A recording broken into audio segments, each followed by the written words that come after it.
So, student, in today's class, we are going to learn the topic astronomical telescope. In this topic, we will learn construction of telescope, working, and formula of magnification. Exam में इतना important है, या तो compound microscope आएगा या तो telescope आएगा। Alternate years में बच्चों ये आते रहते हैं। तो चलिए एस्ट्रोनॉमिकल टेलीस्कोप की डिफिनेशन मुझबानी सुन लीजिए। It is optical device which is use to see It is optical device which is used to see heavenly objects in magnified form. Heavenly objects को बच्चों मैग्नीफाइड फॉर्म में देखने में यूज होता है। तो इसका कंस्ट्रक्शन मुझबानी सुन लीजिए। It consist of two convex lenses called as objective and eyepiece. जो लेंस ऑब्जेक्ट की तरफ होगा बच्चों, वह ऑब्जेक्टिव, जो आई की तरफ होगा वह आईपीस कहलाता है। So it consists of two convex lenses, objective and eyepiece. Both are held at ends of two coaxial tube with common principal axis. Distance between them can be adjusted. अब जो main line है, objective is of large focal length and large aperture, whereas eyepiece is of small focal length and small aperture. ये बड़ी important line है। Objective का focal length बच्चों, lens objective का क्या क्या लार्ज रहेगा? लेंस ऑब्जेक्टिव का अपर्चर, अपर्चर लार्ज है ना जी। और बच्चों फोकल लेंथ इसका ज्यादा रहता है, हाई या लार्ज ये भी लिख दो। और आई पीस का क्या होता है बच्चों? आई पीस का अपर्चर जो होता है वो बच्चों स्मॉल होता है, और फोकल लेंथ ये भी बच्चों स्मॉल होता है। ये ध्यान देना है आप, बस ये कंस्ट्रक्शन का मेन पॉइंट है। अब चलो बच्चों हम इसकी वर्किंग सीखते हैं। वर्किंग में दो केस बनते हैं भैया। ये फर्स्ट केस क्या है बच्चों? इन normal adjustment. What do mean by normal adjustment? Normal adjustment, normal adjustment बच्चों जानते हो क्या होता है? जब इमेज इन्फिनिटी पर बनता है, when image forms at infinity. हम लोग नॉर्मल कब कहते हैं? जब हम डिस्टेंट ऑब्जेक्ट को देखते हैं बच्चों रिलैक्स आई से देखते हैं, और जब पास की वस्तुओं को देखते हैं टेंस आई से देखते हैं। तो इसका नाम नॉर्मल एडजस्टमेंट इसीलिए है क्योंकि आपको फाइनल इमेज इन्फिनिटी पर बनानी है। तो बोलिए कि सर क्या फायदा है? इन्फिनिटी पर ऑब्जेक्ट भी था और इन्फिनिटी पर आपका इमेज भी बन रहा है। तो बच्चों वो बहुत दूर वाली इन्फिनिटी है, और ये जो है इमेज जो बनेगा वो पास वाली इन्फिनिटी है। एक लेंस से फोकल लेंथ एफ, उसके आगे 2f, उसके थोड़ा सा और आगे क्या हो जाएगा? इन्फिनिटी हो जाएगा। तो जैसे आपको मून है, मून जहां है वहां दिखे तो रियल इन्फिनिटी हो गई, और मून आपके घर से 10 मीटर आगे, आप जहां लेंस टेलीस्कोप रखे वहां से 10-15 मीटर दूर, वो भी क्या हुआ बच्चों? इन्फिनिटी हुई। तो जो पास वाली इन्फिनिटी है वहां ऑब्जेक्ट क्या होगा? क्लियर दिखेगा, वहां एंगुलर मैग्निफिकेशन बच्चों ज्यादा होता है। चलिए तो इसमें आप रेडाग्राम बनाइए। यू हैव लेंस ऑब्जेक्टिव, ये बच्चों क्या है? Large focal length large aperture का है। तो अब यहां से क्या होगी? इन्फिनिटी से बच्चों रेज ऐसे चलेंगी, तो क्या कर देगा? बेंड कर देगा। ये कौन? Convex lens, object at infinity. तो बच्चों यह ए डैश बी डैश, इसकी एक इमेज बनी। यह बच्चों क्या हो जाएगी? Real inverted. कहां पर बनेगी? बोलो सर इसके फोकस पर बनेगी। और ये दूरी बच्चों कितनी हो जाएगी? फोकल लेंथ के बराबर हो जाएगी। ठीक है। इसके बाद यही A dash B dash I piece के लिए, आई पीस के लिए बच्चों यही A dash B dash I piece के लिए जानते हो किसका काम करता है? ये काम करता है भैया, ऑब्जेक्ट का काम करता है आई पीस के लिए। जो ए डैश बी डैश इसका इमेज है डिस्टेंट ऑब्जेक्ट का formed by objective, I piece के लिए भैया यही जो है इमेज का काम करता है। और बताइए, यह आई पीस ए डैश बी डैश जो कि ऑब्जेक्ट के लिए इमेज है, लेकिन आई पीस के लिए ऑब्जेक्ट है, ऑब्जेक्टिव के लिए इमेज है, और आई पीस के लिए क्या है बच्चों? ऑब्जेक्ट है। तो यह आई पीस इस ए डैश बी डैश ऑब्जेक्ट का इमेज इन्फिनिटी पर कब बनाएगा? जब ए डैश बी डैश इसके फोकस पर हो, एफ ई पर। मतलब एफ हो, एफ ई और ए डैश तीनों पॉइंट एक ही हैं। तो कोई भी कन्वेक्स लेंस फोकस पर रखी वस्तु का इमेज बच्चों इन्फिनिटी पर कब बनाता है? इन्फिनिटी पर फोकस पर रखी वस्तु का इमेज कहाँ बनाता है बच्चों? इन्फिनिटी पर बनाता है। तो एक रे जो सी से जाएगी अनडेविएटेड, दूसरी वाली रे बच्चों जो फोकस से जाएगी वो क्या हो जाएगी? पैरेलल। ये क्या हो जाएगा? F E focus. और इमेज आपका कहाँ बनेगा? इन्फिनिटी पर। Image at infinity, image at infinity. तो ए डिस्टेंस बच्चों कितना हो जाएगा आपका? F E focal length. तो इस केस में नॉर्मल एडजस्टमेंट में जो लेंथ ऑफ टेलीस्कोप होगा वह बच्चों कितना हो जाएगा? F O plus F E, क्योंकि A dash B dash focus पर बनता है और फाइनल इमेज इन्फिनिटी पर बनाने के लिए हमको ए डैश बी डैश को फोकस पर रखना पड़ता है। ये बच्चों क्या हो गई? आई हो गई। ठीक। अब चलिए, अब हम बात करते हैं बच्चों विजुअल एंगल की। ये विजुअल एंगल आपका बीटा है और ये C1 है, और ये बच्चों है C2, और ये एंगल अल्फा है। तो एक्चुअली बच्चों अल्फा बीटा हम आई पर दोनों लेना चाहिए, लेकिन ये ऑब्जेक्ट अल्फा ये है। ऑब्जेक्ट बच्चों इतना दूर है कि जैसे मून को हम देख रहे हैं, तो मून को यहां से देखें, चाहे 4 कदम और आगे बढ़ जाओ मून वैसा ही दिखेगा। तो विजुअल एंगल पर कोई असर नहीं पड़ता है यदि हम अल्फा आई पर न लेकर के थोड़ा सा दूर ले लें। थोड़ा सा दूर इसलिए ले लेते हैं ताकि हम मैथमेटिकल कैलकुलेशन कर सके। लेकिन एक लॉजिक एकदम सही है। आप आई पर देखो, बीटा को तो आपने आई पर लिया है, अल्फा को भी आई पर लेना चाहिए, लेकिन आई से थोड़ा सा हटके लिए हैं। तो क्योंकि बच्चों डिस्टेंट ऑब्जेक्ट है तो एंगल जो है आप थोड़ा सा दूर से भी मेजर करेंगे तो कोई फर्क नहीं है। तो हम मान सकते हैं कि angle A dash C1 B dash भी क्या है बच्चों? अल्फा। तो यहाँ लिखेंगे, तो एक बार इसका वर्किंग समझ लीजिए। Lens objective forms real inverted image A dash B dash at its focus of distant object A B. A B आपने डायग्राम में नहीं दिखाया गया है। Now A dash B dash acts as image for eyepiece. Eyepiece is adjusted so that A dash B dash should lie at its focus FE. A dash B dash इसके focus FE पर पड़े। Then eyepiece forms A dash B dash image of A dash B dash at infinity. ठीक है बच्चों? तो since angular magnification या magnifying power कहिए, angular magnification यम बच्चों क्या होता है? Beta by alpha. अब आपसे कोई कहे कि बीटा यहाँ क्या है? Here beta is what? Alpha is the visual angle. Visual angle बच्चों क्या होता है? जो एंगल आई पर ऑब्जेक्ट बनाता है तो वह विजुअल एंगल ऑफ ऑब्जेक्ट हुआ।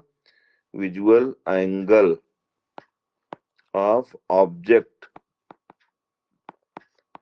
Eight D, at infinity, infinity पर रख करके। और बीटा क्या बच्चों?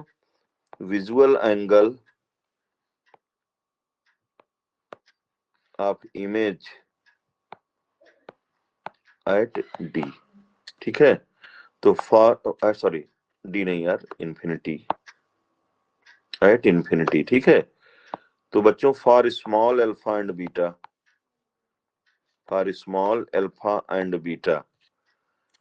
तो यम कितना हो जाएगा, वो 10 से रिप्लेस हो जाएगा बच्चों, 10 alpha and 10 beta. This is equation number 2।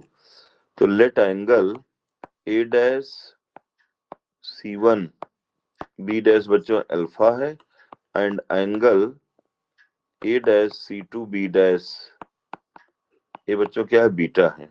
ठीक है, तो 10 अल्फा बोलो किस ट्रायंगल में, ए डैश बी डैश C1 में। ए डैश बी डैश C1 में ए डैश बी डैश बच्चों परपेंडिकुलर हो जाएगा, C1 ए डैश बेस होगा। और tan बीटा की वैल्यू किस ट्रायंगल लेंगे, ए डैश बी डैश C2 में। तो tan बीटा बच्चों क्या हो जाएगा, perpendicular A dash B dash upon perpendicular by base C2 A dash. फिर बच्चों अब वो बताइए क्या होगा, tan अल्फा बताओ, बोलो sir perpendicular A dash B dash upon C1 A dash. अब बच्चों ये कैंसिल हो जाएगा, आपका ए डैश C1 ए डैश आपका क्या होगा, ऊपर चला जाएगा। तो मैग्निफिकेशन नियम क्या हो जाएगा, C1 A dash upon C2 A dash. तो बच्चों हम साइन कन्वेंशन लगाएंगे, तो ये क्या हो जाएगा, C1 A dash plus F हो, C2 A dash minus F E.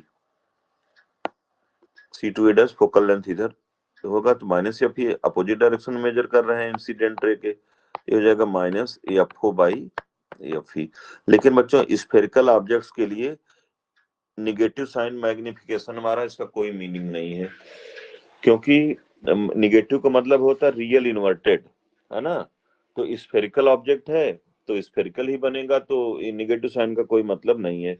This is formula for magnification, this is working formula for greater M बच्चों, for greater M F O क्या होना चाहिए, लार्ज होना चाहिए, और एफ ई क्या होना चाहिए, स्मॉल होना चाहिए। और इन नॉर्मल एडजस्टमेंट बच्चों length of telescope F O plus F E, है ना जी। यहाँ माइनस साइन का कोई मतलब नहीं है, क्योंकि स्फेरिकल ऑब्जेक्ट में इन्वर्टेड इमेज का मीनिंगलेस है। ठीक है, तो this is magnification when final image forms at infinity. ठीक बच्चों,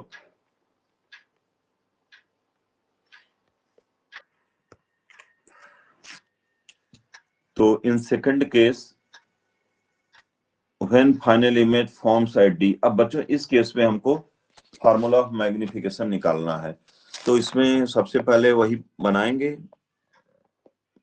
लेंस। कौन सा लेंस, ऑब्जेक्टिव बनाएंगे। और ऑब्जेक्टिव बच्चों मैंने आपको क्या बताया कि यह large focal length large aperture का होता है बच्चों, large focal length and large aperture होता है। ठीक है, तो अब इन्फिनिटी से रेज आप चला दो, ये इन्फिनिटी से रेज आप चलाइए, ये आपका C1 हो गया सेंटर ऑफ कर्वेचर। तो एक रे बच्चों जो C से जाती है क्या रहेगी, अनडेविएटेड, और ये कन्वेक्स लेंस जो है बेंड कर देता है, रे को कन्वर्ज करता है, जानते हैं आप। ये बच्चों हो जाएगा ए डैश बी डैश। तो A dash B dash is the image formed by objective, ये क्या हो जाएगा बच्चों, एफ ओ। और यहाँ पर क्या रख देंगे हम लोग, इसका फोकस एफ ओ। अब बच्चों A dash B dash I piece के लिए जानते हो क्या करेगा, ऑब्जेक्ट का काम करेगा। तो आप एक लेंस बनाइए आई पीस, ठीक है, और आई पीस को बच्चों इतना खिसकाइए, आई पीस को बच्चों इतना खिसकाइए कि यह कहाँ आ जाए जी, इसके फोकस के भीतर आ जाए, या फी के भीतर आ जाए। और आप जानते हो कोई भी कन्वेक्स लेंस बच्चों फोकस के अंदर रखी वस्तु का इमेज, फोकस के अंदर रखी वस्तु का इमेज कैसा बनाता है भैया, वो लोग सर वर्चुअल बनाता है, इरेक्ट बनाता है, और मैग्निफाइड बनाता है। तो जो ए डैश बी डैश बच्चों इन्फिनिटी पर रखी ऑब्जेक्ट का इमेज रियल इन्वर्टेड बन रहा है, यह ऑब्जेक्टिव के लिए तो आपको मालूम है ऑब्जेक्ट इमेज है, लेकिन आईपीस के लिए बच्चों यह ऑब्जेक्ट का काम करता है। क्योंकि आपको इमेज डी पर बनानी है, तो आईपीस को इतना खिसकाओ कि ए डैश बी डैश इसके फोकस के भीतर आ जाए और फाइनल इमेज कहां पर बने, डी पर बने। तो एक रे बच्चों जो सी से जाएगी अनडेविएटेड हो जाएगी, और दूसरी जो प्रिंसिपल एक्सिस के पैरेलल होती है वो कहां से पास होती है, फोकस से। ये हो गया एफ ई। तो अब बच्चों इसको बैकवर्ड प्रोड्यूस जब करेंगे, सॉरी जब इसको ऐसे हम आगे बढ़ाएंगे बच्चों, तो क्या हो जाएगा, एक प्रकार से बैकवर्ड ही है। आपको याद है कि नहीं, ये वाला कन्वेक्स लेंस में जब हम लोग फोकस के भीतर रखते हैं किसी वस्तु को तो ऐसे बनाता है ना जी, इसको बैकवर्ड प्रोड्यूस करते हैं कि नहीं करते हैं, वही टाइप का है। पानी पीते हैं। तो चलो, तो ये आपका बच्चों ये इमेज बन गया है ना। कौन सा इमेज बना, A double dash B double dash, कहां पर बना, A double dash B double dash image कहां पर बना, डी पर बना। यह इमेज बच्चों आई पीस बना रहा है, इसलिए वीई इक्वल टू क्या हो जाएगा, डी। डी मतलब 25 सेंटीमीटर। और बच्चों ये वाली डिस्टेंस क्या होगी, क्योंकि A dash B dash I piece के लिए कैसा काम कर रहा है, बोलो सर ऑब्जेक्ट का काम कर रहा है, इसलिए बच्चों क्या हो जाएगा, यूई। और यहाँ बच्चों आई आंख बना दो उसके ऑब्जर्वर की, है ना। और ये डिस्टेंस क्या हो जाएगी, एफ ई की, बोलो सर ये फोकल लेंथ हो जाएगी बस। और आपका ये एंगल क्या होगा बच्चों, व्हाट इज दिस एंगल, ये एंगल क्या होगा, बोलो सर ये तो विजुअल एंगल ऑफ इमेज हो जाएगा। और ये क्या होगा बच्चों, alpha, visual angle of object, है ना। और इस केस में यल कितना होगा, बोले सर इस केस में यल तो होगा एफ ओ और प्लस यह यूई। तो चलिए हम लोग खटाखट इसका वो करते हैं बच्चों। Since angular magnification, angular magnification, इसी को मैग्नीफाइंग पावर भी बोलते हैं, एम इक्वल टू बच्चों बीटा बाई अल्फा। तो आपसे कहा जाए यहाँ बीटा अल्फा क्या है, visual angle, visual angle of object at infinity, क्योंकि ऑब्जेक्ट इन्फिनिटी पर है। और बीटा क्या है बच्चों, विजुअल एंगल ऑफ इमेज कहां पर, एट डी, क्योंकि फाइनल इमेज आपका डी पर बन रहा बच्चों। तो for small alpha and beta, ten से रिप्लेस हो जाएगा बच्चों एम इक्वल टू हो जाएगा ten beta by ten alpha. Equation number 2, let angle A dash C one B dash बच्चों अल्फा है, and A double dash C two B double dash क्या हो गया आपका, बीटा हो गया। तो चलो बच्चों टेन अल्फा टेन बीटा की वैल्यू रखो, टेन बीटा की वैल्यू लिख दो, A double dash B double dash perpendicular by C two A double dash, देख लो perpendicular by base, A double dash B double dash perpendicular हो गया और बेस क्या हो जाएगा बच्चों, C two A double dash, ठीक है। और टेन अल्फा क्या हो जाएगा, A dash B dash upon C one A dash.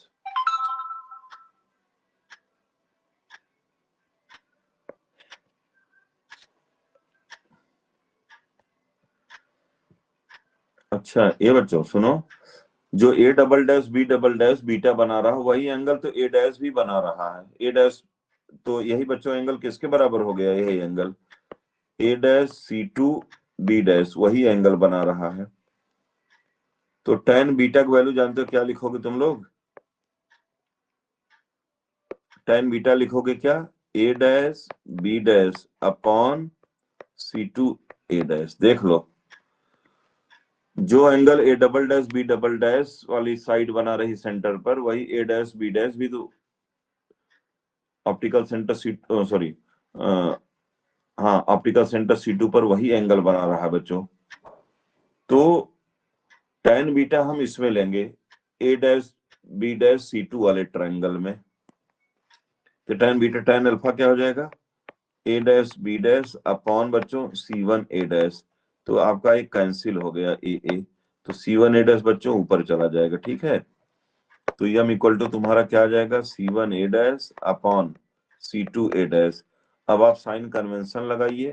c1 a dash बच्चों कितना हो जाएगा बताइए आप, इधर मेजर कर रहे हैं प्लस एफ हो, और C2 A डैश देख लो क्या है, आप C2 A डैश देखिए माइनस UE है।